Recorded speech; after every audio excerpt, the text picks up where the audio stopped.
Hello, this is Reverend Don Lewis coming to you from the beautiful metaverse, and more specifically from beautiful Danville, Illinois, homeland of the Correllian tradition. And this is Midday with Reverend Don. Welcome. I hope you're having a lovely day. And as you know, if you follow Midday with Reverend Don, you can type your questions or comments into whatever platform you may happen to be watching on. They'll show up here in our chat room and we can communicate directly. And my subject for today is Hollywood and the influence of film um, and the metaphysical community on one another through the years. But I'm probably going to talk about a couple of other things as well. And the first one is that here in Danville, we are under several inches of snow and more coming. Hello, Mary, in the chat room. It's good to see you, Mary. And if you remember, at Imbolc, when we had our omen for whether winter had ended or was going to continue, I said that here in Danville, the omen was that we were not done with winter yet. There was a little bit more to come. But of course, the national rodent in Punxsutawney, Pennsylvania, said that winter had ended. And my point in bringing this up is that while I'm a great believer in this omen at Candlemas or Imbolc, it is a local omen. And hello to Antonio in the chat room. It's good to see you, Antonio. So it may very well be that in Punxsutawney, they are not being snowed on at this moment. And the national rodent is correct for their area. But here, our omen, which was that there was more winter to come, has proven to be true, even though the time between then and now has been unusually warm and unusually pleasant. But today we're back in winter. And I do rather think this may be the last gasp of the winter, but it should go for a little while. And what that means to me is that today is a rather stiff, slow day, because along with age comes a tendency to the joints being a little stiff when it snows or rains.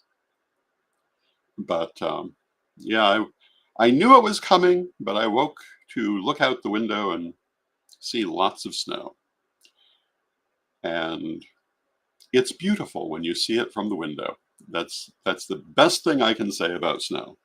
But if you're a younger person, you may love the snow. And if it doesn't have the same effect on you, you may love the snow. I do not personally love the snow, but I can remember being a little child and my grandmother telling me that while I loved to play in the snow at that age, when I was older, I would probably feel differently. And as in so many things, she turned out to be right. But that's because she had already had the experience of finding that winter was a bit of a different thing when you've gotten a little older and the joints are a little more sensitive and time is going on. On the other hand, it's not that big a deal. But it is a good example. One, that these omens, when you work with them and believe in them, can be quite effective, because this is exactly what the omen predicted. On the other hand, it's important to remember with something like this that it's not universal. Weather is different in different places, and having one national rodent to do the Imbolc omen is not going to give an answer that's effective for everyone. You need to consult your local rodent. And I'll look to Janet in the chat room. And Janet says that they're expecting snow and their joints are letting them know. And I totally believe that. And hello to New Ben and Jeff in the chat room. It's good to see you. Welcome. Yeah, it's interesting. And as you get older, your joints will let you know in many cases what's happening with the weather. But of course, the other thing is that old age is a privilege denied to many, as they say. And I'd have to say that I'm happier to be moving into it than had I avoided it. So, going back to our subject for today, I was going to talk a little bit about Hollywood. A lot of times in our community, you will hear the suggestion that Hollywood is responsible for people having negative assumptions about pagans and metaphysics in general. And there's some truth in that. And there's also some error in that as well. Both sides have something to say. Because on many occasions, Hollywood has actually been quite kind to our community. And to actually understand its effects, we would really need to look at both. But the thing that I think is most important to say is when we ask ourselves, why do some people have such negative experience, such negative attitudes toward paganism and metaphysics, particularly people who've had no experience with it? It's not necessarily Hollywood that did that. It's the propaganda of certain other religions that actually did this. And they continue putting out that propaganda. Hollywood sometimes reflects it. But I think that we make a mistake to think that Hollywood is the origin of it. And when we look at things such as the recent news story about an otherwise unimportant politician trying to start up the satanic panic by accusing a particular priestess of being a Satanist when he knew perfectly well she was not. That's where the problem really comes from, not so much from Hollywood. Having said that, Hollywood has very often, and hello to Christine in the chat room, very often perpetuated negative stereotypes, especially in the horror genre. Though in the horror genre, you will also sometimes find some very positive messages.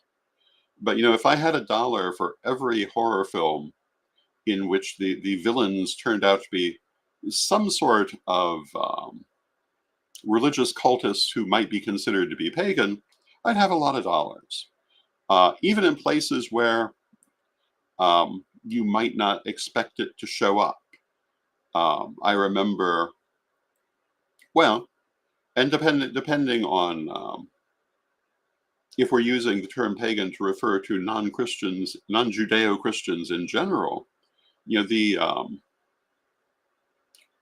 any number of films where it doesn't really have any other reason to be, like the Indiana Jones films, or there was a film many years ago that I quite enjoyed, but the villains turned out for no particular reason to be more or less pagan. Young Sherlock.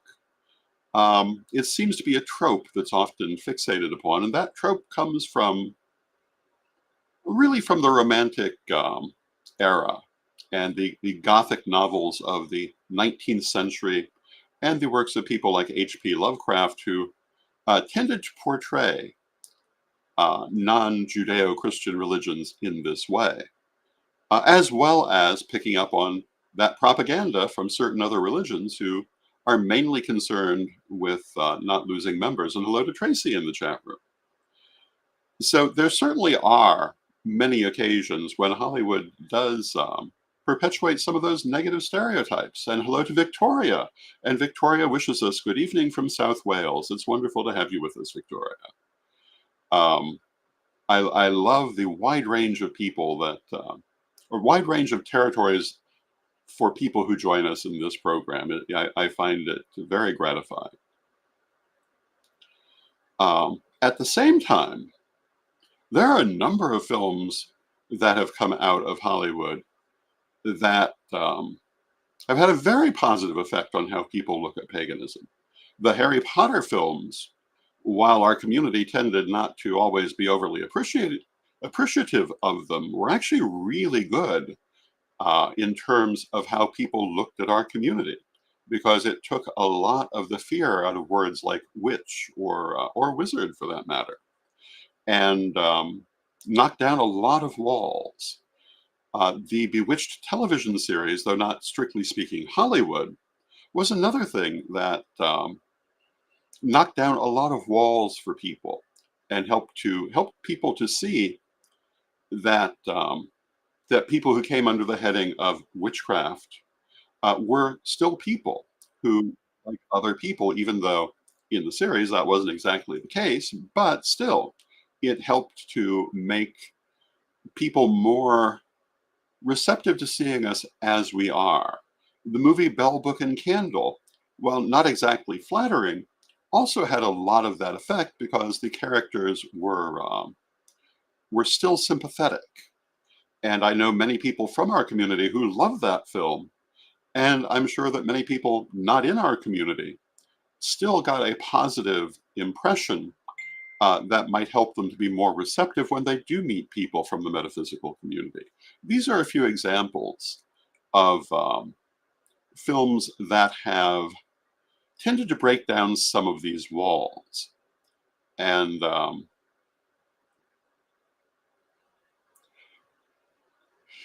Christine in the chat room says, an attendant at a gas station tapped my pentacle ring while I pushed the money across the counter saying, "You don't believe in that, do you?" And my response was, "Well, that depends on what you think it means." And she just shook her head and didn't say anything more. But that kind of is a very important point, that um, a lot of people have a false idea and of what we are about, what we mean. And it's then very valuable anytime anything helps to correct that idea. So when I mention these films that have been positive in breaking down walls, it's because they've helped to correct that idea. Uh, Other films have tended to build walls. Uh, for a while, I was doing Rev Don's Library of Horror. And the last film we did for the Library of Horror, and you never know, there may be more coming, but the last one was Metropolis. And Metropolis is a great silent film from the 1920s. One of the greatest of the silent films in many people's opinion. But it also taps into metaphysics for the villains in the story. And one of the things that you'll notice is that a lot of that storyline did not make it into the final film, but you will see, for example, the presence of a pentagram in the crucial scene where the robot is given a human semblance. That isn't really explained in the film, but in the novel, um, the scientist who's creating the robot had a distinct metaphysical aspect to their character. But this kind of thing helps people to get a bad idea of what these symbols are about. Um, Most people have very little understanding of the history. For example, I think most people don't realize that as well as having a very strong pagan history, the pentagram also has a very strong Christian history. And you'll find it in many old Christian churches and cathedrals where it had a very different symbolism for those people, but was an important symbol of their faith too. Owing to the fact that the pentagram is such an ancient symbol, it's had many meanings to many people. But much of that is not really remembered by ordinary people now. And Hollywood certainly has not done a great deal to elucidate on that fact, but that isn't necessarily Hollywood's job. There are, as I say, however, a number of films that have been beneficial to helping people to see our community in a better light. There were in the 90s and even more recently a number of films that portrayed um, positive characters who were, if not exactly part of the real metaphysical community, did come under the heading of witch, such as Practical Magic, which is beloved by many of the people in our community. Not all, but many.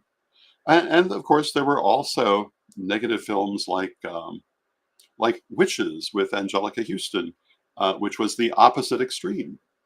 And part of what this comes down to is that we have no control over this word. Our attempts to reclaim and use it have not been overly successful in the wider community, and it's still used in a broad range of ways that are very different from how we use it. And we need to remain mindful of that. And as I always say, we have to take control, insofar as we can, of our image. If we wait for Hollywood to portray us the way we want to be portrayed, that's not going to happen unless we ourselves are playing a role in it. if we wait for society to see us the way we see ourselves, I beg your pardon, that's not going to happen unless we play a role in it. And one of the nice things about the age we're living in is that we have so much technology now at our disposal that allows us to take a stronger role in how we are perceived, such as this program itself, that we can, in fact, take a stronger role in how our community is perceived. And I'm very happy to say that the larger number of people in our community are doing a good job of portraying our community as it is and as it should be seen. Um, there are a few who I think are not equally good examples, but that's always going to happen. But those of us who can, I think, must continue to show the good points of our community, the good people in our community, the good things that we do. And I think we will see that Hollywood will follow suit if we are a large voice in our own right. Hollywood is often credited with dictating points of view to society, but in reality, it merely reflects them. And that's always been the case. Occasionally, it's been forced into a position of dictating points of view, such as under the Hays Code. But for the most part, even then, it still really reflected the wider society because it's all based on what people are willing to pay to see. When it comes to metaphysics, it's always had this double representation. Those films that portray us badly, those films that portray us better. Some of the earliest films also include some very positive and some very negative portrayals. The first really big film, Cabiria, which was an adventure set during the time of the Punic Wars in ancient Rome, definitely portrayed pagan religion in a very negative way. But it was also based on a 19th century novel. And, how much do you expect from a 19th century novel? At the same time, it had many very positive pagan characters in it. And so it was a mixed bag. One of my favorite films, probably my favorite film of all films, The Mummy from 1932, from a metaphysical point of view, is a wonderful film. It portrays Egyptian religion and Egyptian Reconstructionism as it existed at that time, and metaphysics in general, in a very positive and realistic way within the context of being a horror film, more so than any other film I can think of. One of the things about The Mummy that is absolutely remarkable, given its time and place, is that there is no real reference to Judeo-Christian religion in the entire film. Everything is in the context of Egyptian religion. When the obligatory elderly expert gives the hero an amulet to protect him, it's not a silver cross, it's a silver image of the goddess Isis. And in the final scene, it's not the hero, so-called hero, who turns out to be rather useless, who saves the heroine. The heroine saves herself by calling upon the goddess Isis, who strikes the villain dead. From a pagan point of view, it's a wonderful film. And Victoria says, I am constantly asked to describe what witch actually means. Surprisingly so, and also what pagans actually are. I'd love to say I'm surprised by that, but I'm not. But it's up to us to continue to be willing to do that for people who don't know. But when you stop and think how long we have been such a public movement, with so much place in the media, the fact that there are people who still are asking this is a bit surprising, but it's due to that constant propaganda from other religions, in my opinion. I've often talked about how this is my 45th year as one of the first priesthood of the Corellian tradition, which obviously is not the length of my entire career. And I have been public for that entire 45 years. I'm now retired in office for 1 year. Um, but I have watched our public presence in this community for a long time in the wider community. I can remember watching the show In Search Of when it featured Laurie Cabot and uh, the the, um, the coming of age of her daughter, and many other things where we were positively and correctly portrayed in the media, and yet people still don't seem to know. But I think that has to do, again, with some of the propaganda out there. And Christine says, have you seen The Wicker Man? Oh, yes, I've seen The Wicker Man. I saw The Wicker Man all the way back in the 1970s. And I love The Wicker Man. It's a wonderful film. Um, I consider it one of my favorite films. And like many people I know, I find myself cheering for the ending, although in real life I wouldn't feel that way. And she mentions the music in the film. The Wicker Man has a great, we're talking about the original Wicker Man, that has a great array of pagan music as its soundtrack. And it is set in uh, a, a, a fictional pagan village in, I believe it's the Orkney Islands, um, certainly the islands in Scotland. Um, And is it a positive representation of our community? I can't really say that it is because it ends with the idea of a human sacrifice, which is hardly a thing that we do or anything that we encourage, but is a staple of horror films. But everything else about it is good, and and many pagans love the film. I love the film.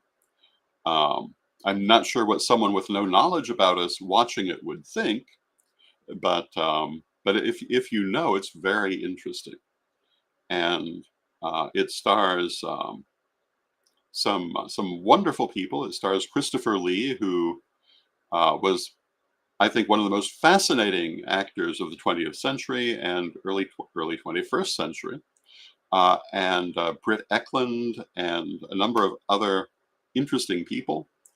Um, that's a fascinating film, and the music alone, in my opinion, makes it a classic. I know it was remade in what's not generally considered a good film. I've never seen the remake because everything I heard about it was very bad.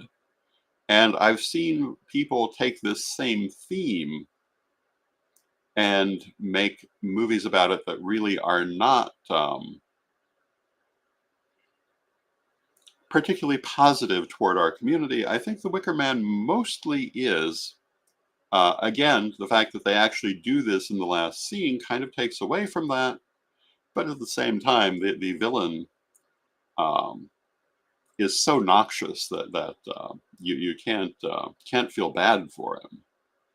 And I assume that's the only way they could get the film made at that time. There were a number of other films that touched on paganism at that time in the same context. And again, I'm assuming this was the only way they could pursue it. There was a film called Harvest Home, which was a television-made film, I believe, starring Betty Davis, which uh, everything starring Betty Davis is memorable at least. And it was a good film in the sense of a horror film with a pagan setting. But would I say it portrayed us in a positive way? No, I would not. Um, and it kind of speaks to a mid-range between what I was originally talking about, the those films that portray us in a positive way and those films that portray us in a negative way. Um, and there is that mid-range that have many positive aspects within um, what's ultimately a negative context. It it's very interesting because people from a Judeo-Christian background often love to focus on that idea of human sacrifice, which many pagans never practiced, certainly not for thousands of years. Um, but in their mind seems to be constant for some reason. One of my favorite films is Something Funny Happened on the Way to the Forum, a classic comedy from the 1960s starring Zero Mostel, but it includes a scene of the Vestal Virgins preparing to offer a human sacrifice. The Romans hated the concept of human sacrifice. They were firmly averse to it, uh, stamped it out in areas that they ruled. Um, in the few places where it was a continuing thing, such as parts of Northern Europe, they were firmly opposed to it. The Vestal Virgins never, ever did any such thing, and there it is. Because I don't know why they felt they needed to include that such such an ahistorical detail. Uh, but on the other hand, and Victoria says it in the chat room, I think that independent filmmakers now have more scope to show the truth.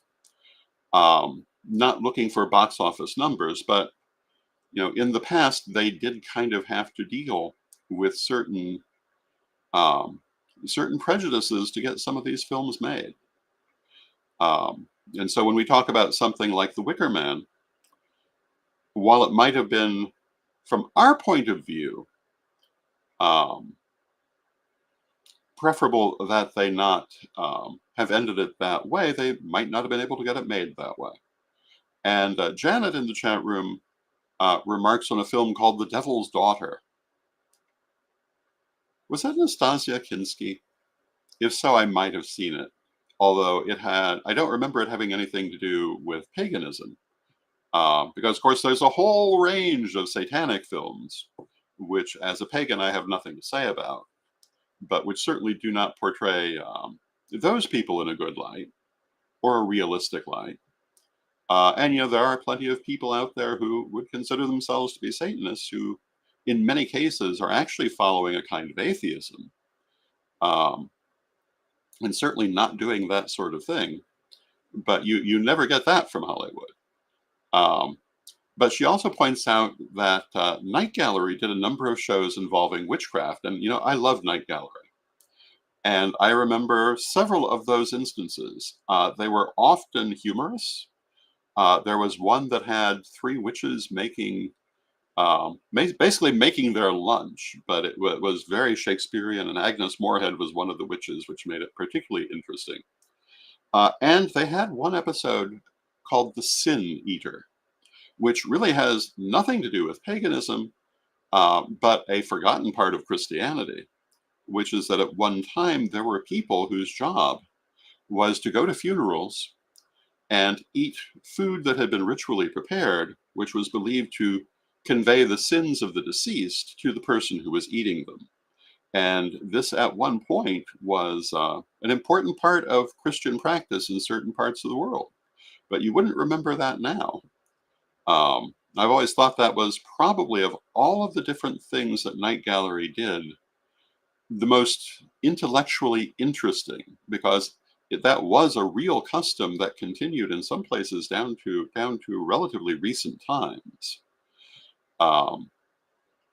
So these are some of the interesting things about Hollywood's interaction with paganism and esoteric spirituality in general. And it's a fascinating subject, and we could easily fill many programs talking about it.